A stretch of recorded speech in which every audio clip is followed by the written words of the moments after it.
Oh, it's a waste of time if the lights won't work. Lights now work. Are you sure? Trust me, I'm electrical and whistle. Is it safe to switch them on? No problem. Oh, lovely.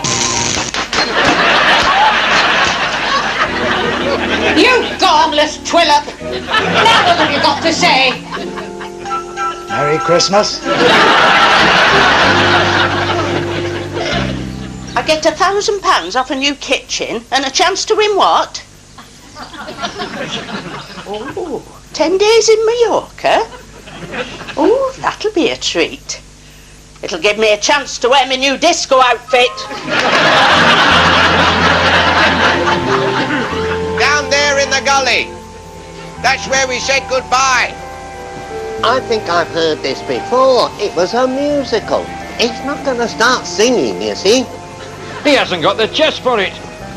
Best he could do is tweet. Oh, that would be a tweet. Ah, you're a simple lot. This was a deeply romantic occasion. Ah, I think that's tweet. I'll ignore you and carry on. Broke a little heart, I did. Trod on it, did you?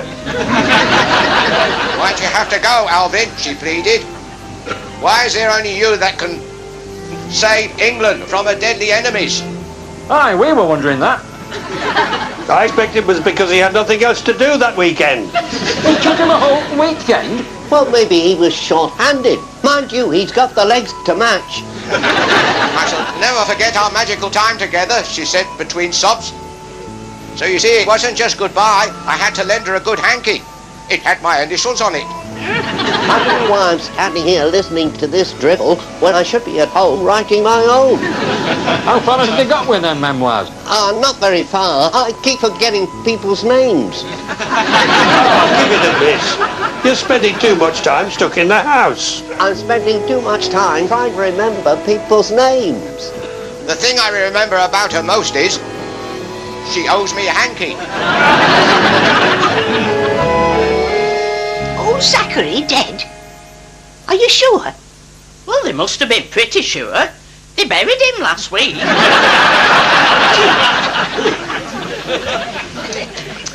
It's times like these that make you wonder what happened to his mahogany bedroom suite. You knew him quite well then. You were familiar with his bedroom suite. I sold it to him. He promised I could buy it back when he'd finished with it. Still, he needn't have hurried for my sake. It wasn't that much of a hurry. He was 96. Well, what can you say? Except I hope he didn't suffer. Or leave it to anybody who might think it's worth more than it is. I've forgotten her name. But I can see her as clear as daylight at school. Pigtails. Spectacles, tallish lass, blonde, black lipstick. She looked like Snow White's wicked stepmother. Lipstick at school? Never. She used to chew sticks of licorice. Oh, right. Suppose we all look like we use stove cleaner for toothpaste. You got any school photographs? Yes. Here, come in.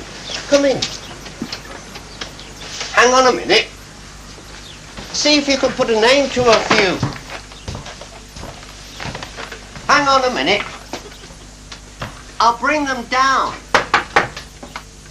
It's only me, Clacky. I don't know where the dragon is.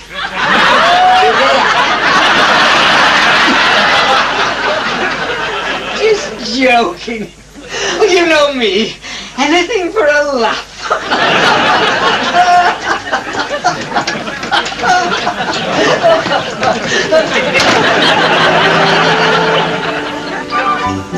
They were seen on their own in a four-wheel drive vehicle. Is that significant or something? Well, I don't think any woman who values her reputation would be seen on her own with a driver in an off-road vehicle. I don't think that danger's something that you and I need lose any sleep over. I wish you'd stop following me. Why would anybody be following you? I think it's animal attraction. Hey, animal, find a table, sit down and behave. Fear not, madam. They're under my control. And we'll have less flannel from you. I think she must have trained with my missus. Animal attraction. He looks like a neglected whippet. He's pulling your leg. Life is full of mystery. Doesn't it make you wonder where Nora got that hat? Makes you wonder why. I think she gets her fashion notes from Oxfam. Where's the other one? Where's Norman Clegg? Oh, gone down nostalgia lane. Trying not to forget everything he's forgotten. He's stuck in the house, buried deep in the past. At the moment, he's just stuck. Trying to remember the name of a girl at school. Blonde with glasses, tallish girl. Pigtail. Used to chew licorice. Sounds like a dangerous pigtail to have. Did she do needlework?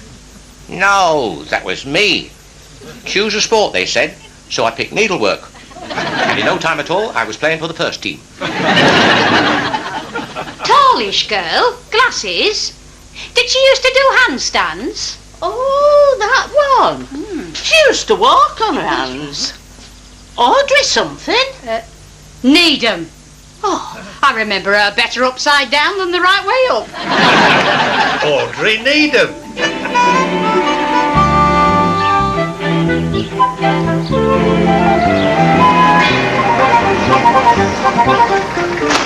What's the big emergency? A mahogany bedroom suite.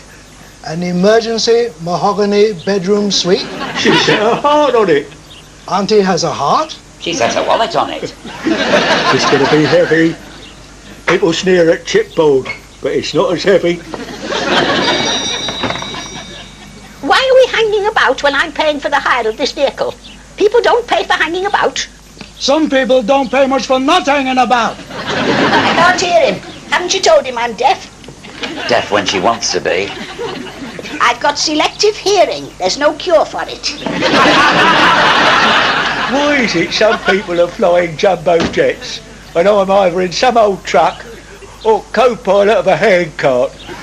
This truck used to be a jumbo jet. I had it remodeled. What happened to the air hostess? Got married, had children, now looks like any other wife. You see, Smiler, how cruel life is? We're better off on the handcart. This is your captain speaking.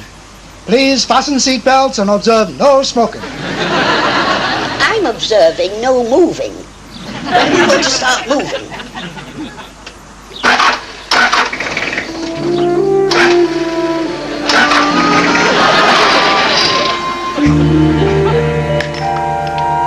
Audrey Needham. She was right. That's who it was. Was. Now she's the widow Winstanley. Now that we've found her for Clegg, don't you think it'd be nice if we got them together? I think all he wanted was a name. You know what he's like. If he sees a live woman on his doorstep, he'll get irritable bowel syndrome. He should get out of the house more with his friends when he's safe. A woman on his doorstep might just do the trick. That's wicked. Yes, isn't it? Yes, I was rather pleased with it myself. Right, I'll get you this time.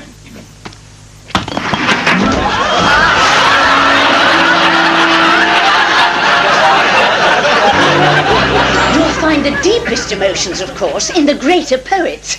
If you're looking to rekindle your primal fire... I don't carry matches anymore. You should join our little poetry group. We perform our own work. Oh, I can do that. Excellent. Are you a passionate person, Mr. Ingleton? Well, I get pretty nice when I stop smoking. You must have known love. Oh, don't remind me. I loved Hubert. Oh. And there he was, dead on the floor. His mouth was open. You could see his tooth. He had this lovely tooth. Just the one tooth? Well, I expect he had more at the back somewhere. You don't like to pry.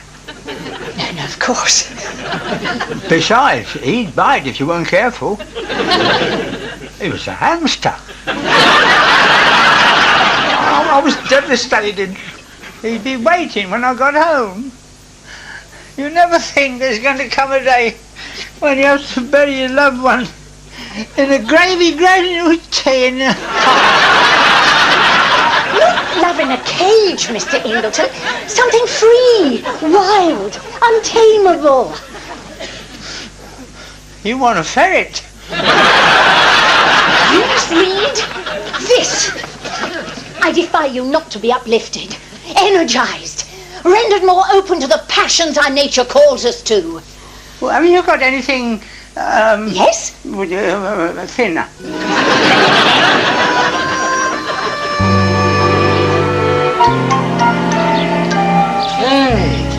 Hey, I like the red wires. They look interesting. Thinking man can't help wondering why Alvin is wet. Alvin's often wet. He's getting better at it. What seems to be the problem, Entwistle? Bad attitude, this truck.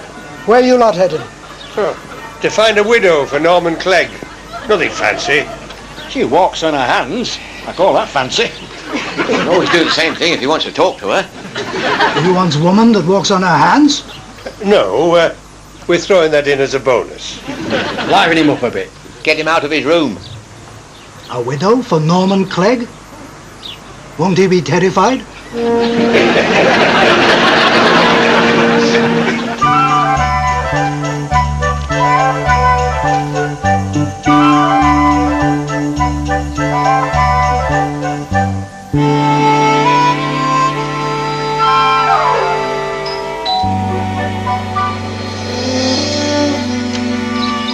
Oh, hello, Auntie Rose. Any change? No. Oh. Does he always get this moody about his golf? Not only his own golf, now he's ashamed of his partner's golf. And he stopped speaking English. He only speaks grunt. Grunt? As in, for example...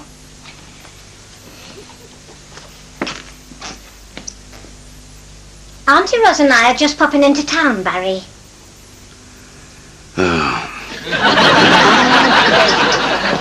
Now I'm with you. He speaks grunt. Oh, don't worry, love. They always come round in the end. Sometimes both ends. What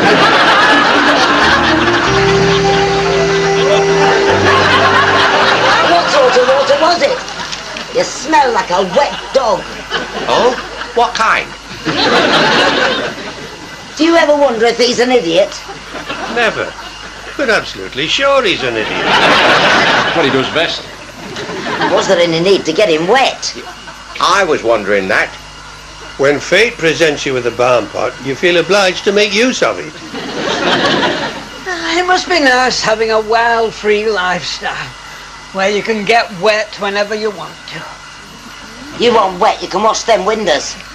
Wet's all right in his place, but there's some places you could do without it. How come you brought him here for attention? You've no right flaunting your freedom in front of people who are practically a prisoner. Prisoner? Every time I blink, you've gone. See? He gets time off for bad behaviour. We tried Clegg first, but he was most offended that anybody should think he's the kind of person to own a hairdryer. He'll get over it when he finds his widow on his doorstep. Well, he only wanted a name. And why stop at half measures? If you're going to do a job, do it properly. You're wicked, you know that. It was the first subject we had to pass on joining the Vice Squad. We can't go all that way on foot. We can if we have to, and we seem to have run out of transport. You're too old to be trekking all that way. Ow! What the heck have you got in there? Just a few yo-yos. Where are you going to sell all those old yo-yos? Nobody wants yo-yos. You have to make them want yo-yos. How do you think they got started? Just imagine the genius of that first yo-yo salesman. What does it do, people asked? Well, it goes up and down this bit of string. And he still sold yo-yos. Now that's what I call class. Now, if you two yo-yos will put your backs into it, we'll get this show on the road. You'll get nowhere with the widow Winstanley. She's not daft enough to be interested in men. Well, she could learn. It's not too difficult. I'll ask her. She'll be here later. If she's a widow, she must have been interested at one time. We all make mistakes. Oh, well, as you said, some of us are better at it than others. The widow Winstanley won't be in a hurry to make another mistake. You can't stop at one. It's like falling off a horse. You have to get straight back in the saddle again. I'd sooner dump the horse. They're only doing this widow Winstanley thing to pull Norman Clegg's leg. Audrey Winstanley is not one for pulling any man's leg. I bet Mr. Winstanley was more accustomed to making do with a handshake. Why is it that marriage seems to take all the excitement out of everything? That's what it's for. The best substitute for excitement is uncertainty. Keep them guessing. I kept mine on his toes. He never knew where he was. My Barry couldn't do with uncertainty. He works for a building society. You've never lost a husband. I've lost one. I don't intend to go through that again. It's most inconvenient trying to remember what they've done that you can blame them for. Why not just blame them anyway? But they're always feeling guilty about something. They'll never notice. Is that quite fair? What's fair got to do with it? When there's a husband to be trained away from his natural tendencies to revert back to being single. Pay attention, Chuck. This behavior not acceptable. You get one more chance. Don't mess with me, Chuck. I order you. Start.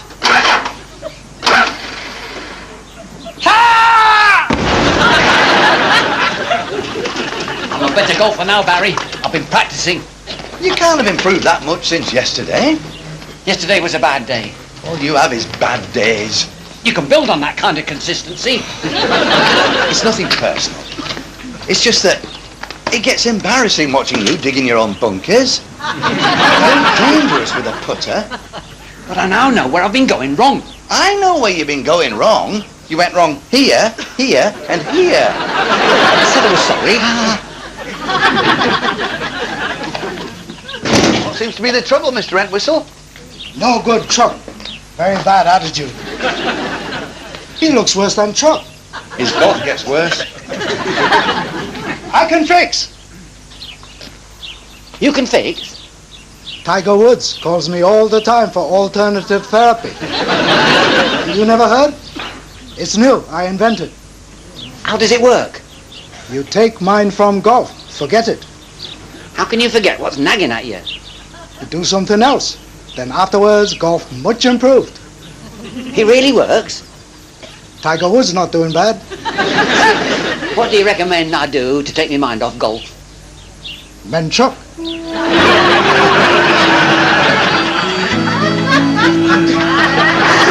I really think we've cracked it this time. You're a scheming little weasel. I like it. Somebody comes, we just pull down the visor. Am I safe, she asks herself, in the hands of this manipulator? With the lid down, we're invisible. We can go anywhere. Oh, Howard. Will you still find me attractive when I'm invisible? If my visor steams up, the answer's a yes.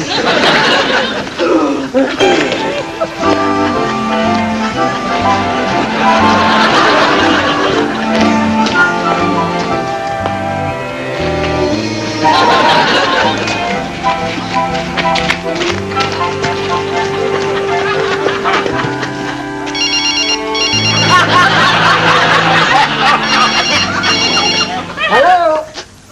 A good day to you, Howard. I represent Acme Double Glazing. Have you considered the benefits of fitting a heat-retaining device to that visor?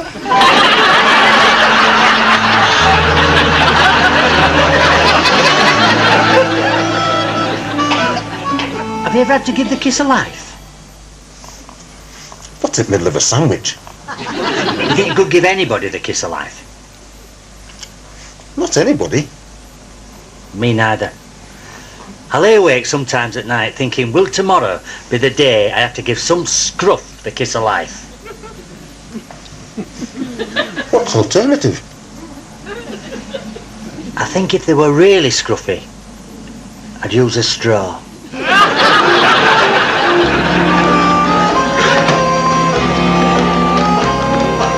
Look at that. That poor old lady. You got to be ashamed. Come on, Clegg, get the coat on.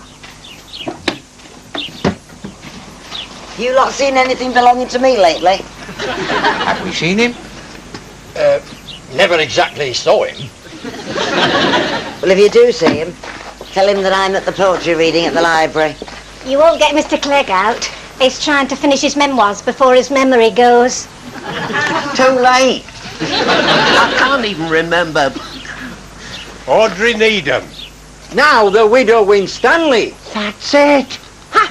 Audrey Needham. Oh. She's meeting Ivy at the cafe if you want to meet her. Now, it all comes back to me now. So get your coat on. You can't stay in all day. No. I've got to get it all down now. Last chance, Clegg, before we have to take measures.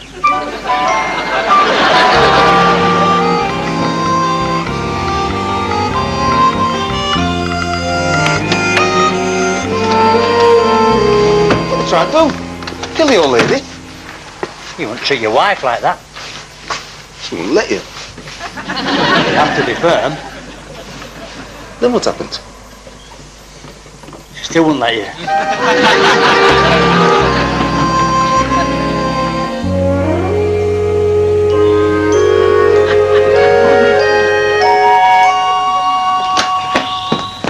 Musical telegram for Mrs. Winstanley from Norman Clegg. We wish you a Merry Christmas. We wish you a Merry Christmas and a Happy New Year. Norman Clegg remembers Audrey Needham. As for Memoirs of Audrey Needham, he wants to meet you, Audrey Needham, and invite you to tea. And licorice too.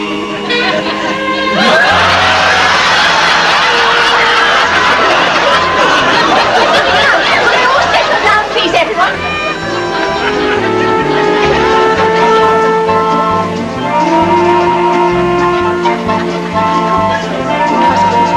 Boyfriends or brothers, please, to come in and just help. That would be lovely. Can anyone hide in, join in here? Yes, of course, Mr. Clegg. Do sit down.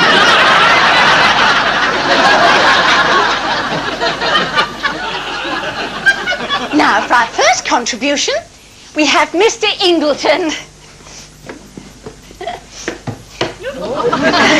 And now, Mr. Ingleton is going to read his own composition, which is autobiographical. I wrote it myself. Mr. Ingleton.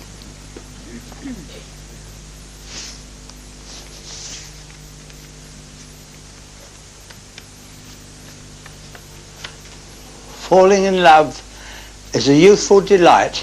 It starts just before you leave school. It could even start sooner if it weren't for the fact that you're frightened of looking a fool. Then hey presto, there's a change. You begin to feel proud, 'cause you've chosen a partner and you're out of the crowd. Now you hold hands gently to show that you care, and with a shy little kiss you start an affair. Now the first time I fell in love could only be classed as superb. The second affair was also quite nice, but the one I liked best was the third. Although 4 I was sure would be top of the list, it was beaten by 5, 6 and 7. And 8 was perfection with all that I wished. Number 9 must have dropped in from heaven. And as the list grew bigger, it became just a habit. Any chance of a date, it couldn't wait, I'd just grab it. So I made up my mind to be much more fastidious and try to avoid all the ones that were hideous. Then later my age was reaching the stage where the choice had to be more elastic.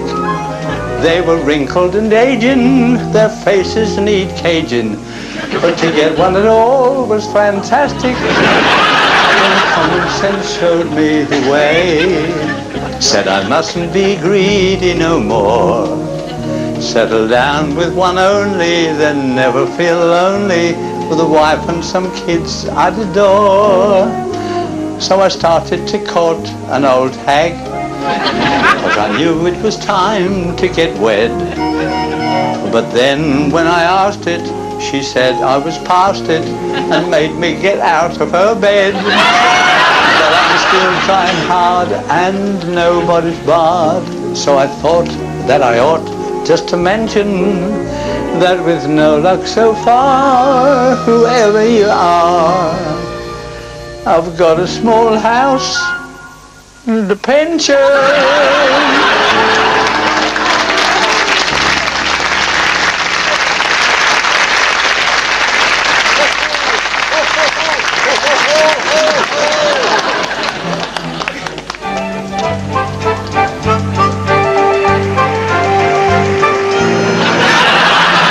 Can you tell me why a policeman in uniform buys a yo-yo?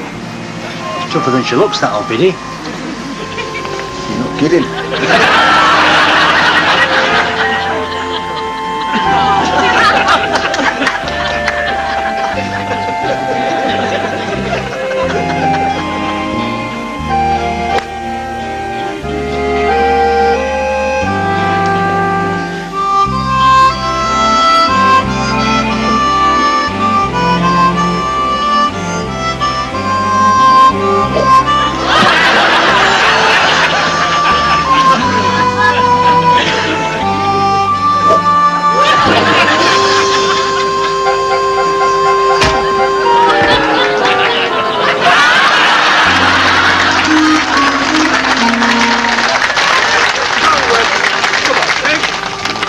Why you changed your mind?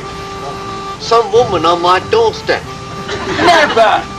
I wonder how she got there. I had to hide in the poetry group. I knew it. I've had this premonition all day. Somebody was going to burst into song.